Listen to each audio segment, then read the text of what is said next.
वरिष्ठ अधिकारियों के मार्गदर्शन में थाना से थाना प्रभारी संजय सोनी द्वारा टीम गठन कर तत्काल कार्रवाई करते हुए 21/12/2024 को उक्त आरोपी गण निकिता प्रजापति व नितेश शुक्ला के अपने निवास छत्तीसगढ़ी कॉलोनी बाग सिवनिया पर होने की जानकारी मुखबिर से प्राप्त हुई, जिसकी तस्दीक वास्ते पुलिस टीम आरोपी गण निकिता प्रजापति व नितेश शुक्ला के पते पर पहुंची, जो घर पर उपस्थित मिले, जिनके नाम पता पूछताछ पर उनके द्वारा अपना नाम पता निकिता प्रजापति, पिता निमंत राम प्रजापति, उम्र 23 साल, निवासी वार्ड नंबर 13, माना बुतनी, जिला सीहोर, हाल पता गुरु घासीदास मंदिर के सामने छत्तीसगढ़ी कॉलोनी बाग सिवनिया भोपाल, तथा नीतीश शुक्ला पिता दयाशंकर शुक्ला, उम्र 26 साल, निवासी थाना रोड बेहडन, जिला सिंगरौली, हाल पता गुरु घासीदास मंदिर के सामने छत्तीसगढ़ी कॉलोनी बाग सिवनिया भोपाल का होना बताया।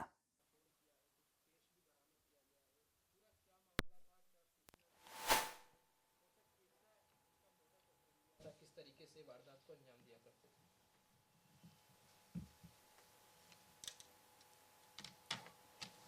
ये बैंक ऑफ महाराष्ट्र है कोलार में। वहाँ से हमें सूचना प्राप्त हुई थी कि एक व्यक्ति है राहुल श्रीवास्तव नाम का, जो बैंक में आया है अपने अकाउंट बंद करने के संबंध में। इसके बैंक पे फ्रीज भी लगा हुआ है कुछ जगह से अकाउंट पे। तो हमने बैंक को बताया कि उसको थोड़ा रुकवा के रखें। तब तक पुलिस टीम पहुंच गई। उस आदमी को हिरासत में लेके जब उससे पूछताछ की गई तो पता चला, उनके अकाउंट की भी जानकारी ली बैंक से, तो उन अकाउंटों में करीब 3 करोड़ रुपए का ट्रांजैक्शन, जिसका कि हमने उल्लेख किया है, तीनों अकाउंटों में अलग अलग 3 करोड़ से ऊपर का ट्रांजैक्शन विगत 2-3 माह के अंदर होना पाया गया। जब व्यक्ति से पूछताछ की गई कि भाई ये अकाउंट में जो ट्रांजैक्शन है ये किस प्रकार का, तब उसने ये खुलासा किया कि ये अकाउंट जो थे उसने किसी अन्य व्यक्ति के कहने पे खुलवाए थे बैंकों में, और सारे कागजात अकाउंट संबंधी उसको दे दिए थे, बदले में 40,000 रुपीज़ उससे प्राप्त किए। इनका बैकग्राउंड क्या है जो 3 लोग अरेस्ट हुए? जो ये लोग बेसिकली ये प्राइवेट जॉब करने वाला व्यक्ति है, और जो बाकी 2 लोग हैं वो अपनी एक फर्म चलाते हैं जो आधार कार्ड वगैरह, पैन कार्ड वगैरह और बाकी लोगों की हेल्प करने के लिए कार्ड वार्ड बनाने का काम करते हैं। सर आपस में मतलब ये नीतीश, निकिता और राहुल जो है, ये कैसे क्या मिले थे कुछ एक साथ? राहुल तो अपनी फैमिली के साथ कोलार, और जो निखिल है वो नीतीश, वो दोनों आपस में फ्रेंड हैं और एक साथ लिव इन में रहते हैं। तो इन्होंने कुछ बताया पूछताछ में कि पैसा कहाँ से आता था इनके पास, इन्होंने किसको खाता वगैरह बेचने की जो बात आई है? राहुल से ये पता चला कि निकिता और नीतीश जो हैं वो भी अकाउंट बनाने का काम करते हैं, जो फर्म के नाम से अकाउंट बनाते हैं।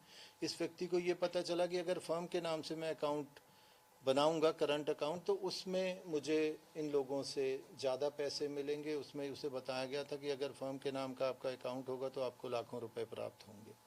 उस लालच में आके इन्होंने फर्जी डॉक्यूमेंटेशन तैयार किया एक फर्म के नाम से, और उसको नया अकाउंट खोलने की कार्रवाई की जा रही थी। जब निकिता और नीतीश के यहाँ पे सर्च की है तो उनके घर से 6 लाख रुपए नकदी में 8 लाख रुपए नकदी मिले हैं, 6 मोबाइल फ़ोन मिले हैं, 3 स्वाइप मशीन है इंडसइंड बैंक की, और राउटर मिला है, और करीब 74 मोबाइल की सिम उनके पास से बरामद हुई हैं, जो विभिन्न अन्य नामों से ली गई हैं।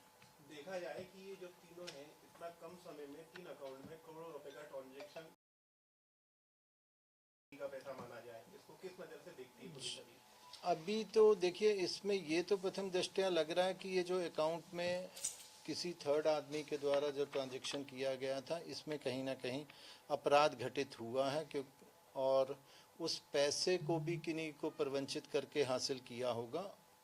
अकाउंट स्टेटमेंट लेके उनकी बारीकी से विश्लेषण किया जा रहा है, और किन व्यक्तियों से पैसा आया है और किन के अकाउंट में जा रहा था, और दीगर भी अगर मध्य प्रदेश या मध्य प्रदेश के कहीं बाहर के थानों में, जैसा कि बैंक में फ्रीज लगा है, उनसे भी हम संपर्क करेंगे और पता लगाने का प्रयास करेंगे किस तरह की ठगी थी। पैसे कहाँ निकाले गए, जो पैसे का ट्रांजैक्शन हुआ? वो हम अकाउंट स्टेटमेंट सारे स्टडी कर रहे हैं, और अकाउंट स्टेटमेंट से ही क्लियर हो पाएगा हमें कि किन किन अकाउंटों में पैसा गया। निश्चित रूप से इसमें काफ़ी नाम और जुड़ेंगे, क्योंकि इनसे एक ऊपर की चेन है जो जैसे निकिता और नीतेश को पकड़ा है, तो उनके भी ऊपर की चेन है जो उनसे अकाउंट बनवा के लिया करते थे। निकिता नीतीश के भी अकाउंट पे बहुत सारे स्टेट से होल्ड लगा हुआ है, मतलब अकाउंट उनके फ्रीज किए गए हैं। बहुत ज़्यादा कंप्लेंट है उनके अकाउंट की, और जो हमें बैंक से प्राइमरी जानकारी मिली है, उनके पास से करीब हमें 34 क्रेडिट और डेबिट कार्ड भी मिले हैं। उसे क्या अलग अलग ये खुद ही एक्सेस खुद ही ले लेते थे अकाउंट खुलवाने के बाद सारे अकाउंटों का? जो सरगना है इनके, मतलब जो इनसे ऊपर की चेन है, वो एक्सेस ले लेते थे। मोबाइल नंबर जो इस्तेमाल होता था वो ले लिया जाता है, और फिर ऑनलाइन वो अकाउंट ऑपरेट होते हैं। और इन्हीं 3 अकाउंटों के जरिए भी उन्होंने ऑनलाइन 2 और अकाउंट खुलवाए। Sir commission base percentage base किस आधार पर पैसे लेते थे जो आपने? अभी तो ये कमीशन बेस नहीं हुआ है, ये जो अभी हमारी जानकारी में आया है, इससे करीब 40,000 मिले हैं। 15,000 पर अकाउंट के हिसाब से इससे बात हुई थी।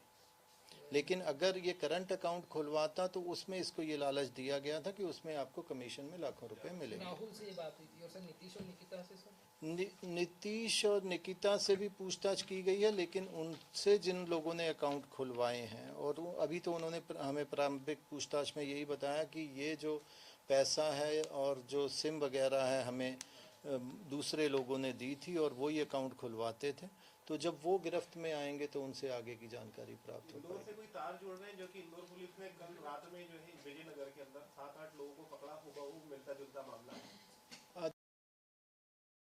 इंदौर से तो अभी हमारी जानकारी में इसके कोई लिंक नहीं आए हैं। तो चूंकि पैसा तो ऑल ओवर इंडिया में कई शहरों से इस अकाउंट में आया है, तो गिरोह निश्चित रूप से काफ़ी बड़ा होना चाहिए। सर कौन कौन से प्रदेश ऐसे हैं जिनका होल्ड इनके अकाउंट में लगा? उड़ीसा से होल्ड लगा है, और भी कई सारी स्टेट हैं, यूपी से भी होल्ड है अकाउंट्स पे।